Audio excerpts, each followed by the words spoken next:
প্রায় 4টা বাজে এই পর্যন্ত বিভিন্ন বুথ কেন্দ্রের যেটুকু খবর এসছে কোথাও 80%, কোথাও 85%, কোথাও 90% ভোট এই পর্যন্ত কমপ্লিট হয়েছে। কিছু কিছু জায়গায় এখনও সারিবদ্ধভাবে লোক দাঁড়িয়ে আছে। আমাদের ত্রিস্তরীয় পঞ্চায়েত নির্বাচনে 4টি আসনে জেলা পরিষদের প্রার্থী, 1টি আসনে 1 নং আসনে বিনা প্রতিদ্বন্দ্বিতায় এমনিতেই জয়ী হয়ে গেছেন। 2 নং আসনে প্রাক্তন ব্লক চেয়ারম্যান উনি লড়াই করছেন। 2 নং আসন থেকে শিলা দাস সেন মহোদয়া, ওনার এখানেও প্রায় 80% ভোট কমপ্লিট হয়ে গেছে।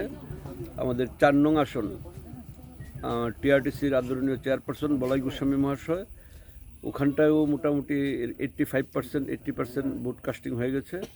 তো এইখানে আমাদের উত্তর লেম্বুছড়ায় জেলা পরিষদের প্রার্থীর পাশাপাশি এখানে আমাদের ত্রিপুরা মথার সাথে একটা বন্ধুত্বপূর্ণ লড়াই হচ্ছে। এখানেও ভোট কাস্টিং প্রায় 90% এ পর্যন্ত কাস্ট হয়েছে। সময় আরও রয়ে গেছে, দেখা যাক, কিছু লাইনও আছে, তো দেখা যাক কতটা হয়। তো সব জায়গায় বেশ শান্তিপূর্ণভাবে এবং উৎসব আনন্দের মেজাজে মানুষ ভোট দিচ্ছে। এটা সত্যিই গণতন্ত্রের মহৎ উৎসব, এটা আবারও প্রমাণ করলেন ত্রিপুরাবাসী।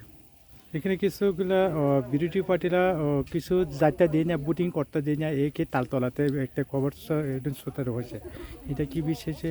দেখুন, সিপিএম ওরা ওদের ক্ষমতার উৎস বন্দুকের নল এবং মিথ্যা দিয়ে, ওরা মিথ্যা অপবাদ ছাড়া কিছুই বুঝে না, কিছুই জানে না। তাদের শিখা উচিত এখন। গণতন্ত্রপ্রিয় মানুষ, বিগত ধারাবাহিক নাগাতার তারা শাসনে ছিল 25 বছর। তাদের স্বজন পোষণ নীতির প্রতিবাদে মানুষ ওই পার্টির সিম্বল নিয়ে দাঁড়াতে চায় না। এখন জেলা পরিষদে কিছু লোক দাঁড়িয়েছে যারা ওই পার্টিটাকে চেষে চুষে খাওয়া দাওয়া করেছে এবং হৃষ্টপুষ্ট হয়েছে, দলের প্রতি আস্থা দেখাচ্ছে বলা যায় না। সাধারণ মানুষ ওদেরকে গ্রহণ করছে না, তো ওরা ওখানটাই আছে, তো ওরা লড়াইটা করছে, কিন্তু সাধারণ মানুষ ওদের সাথে নেই। এর জন্যই পঞ্চায়েত স্তরে কোনো মেম্বার ওরা দিতে পারেনি, পঞ্চায়েত সমিতিতে ওরা দিতে পারেনি। জাস্ট ব্র্যান্ড লিডার বলতে যারা আছে, চর্বচুষ্য খেয়ে যারা হৃষ্টপুষ্ট হয়ে আছে, ওরা জেলা পরিষদে দাঁড়িয়েছে, ওদের হয়ে ভোট হচ্ছে। মানুষ ওদের সাথে নেই। আর ভোট কেন্দ্রগুলি গেলে দেখলেই আপনি বুঝবেন, কারণ প্রার্থী নেই, শুধু জেলা পরিষদের প্রার্থী। এটা মানুষ তাদেরকে ফিরিয়ে দিয়েছে, তার জন্য তো ওরা প্রার্থী দিতে পারছে না। Thank you.